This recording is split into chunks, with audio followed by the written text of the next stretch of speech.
ওকে, আসসালামু আলাইকুম ভিউয়ার্স। আমি করবো বলে ভাবছি, আমি যাবো বলে ভাবছি।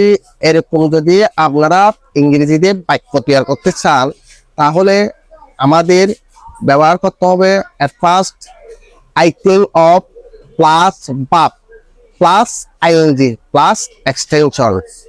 ফর এক্সাম্পলস, আমি স্কুলে যাবো বলে ভাবছি। I think of going to school. আমি খাবো বলে ভাবছি। I think of eating.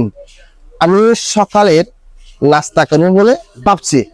I think of having breakfast. আমি ইংরেজি শিখবো বলে ভাবছি। I think of learning English. আমি তোমার সাথে দেখা করবো বলে ভাবছি।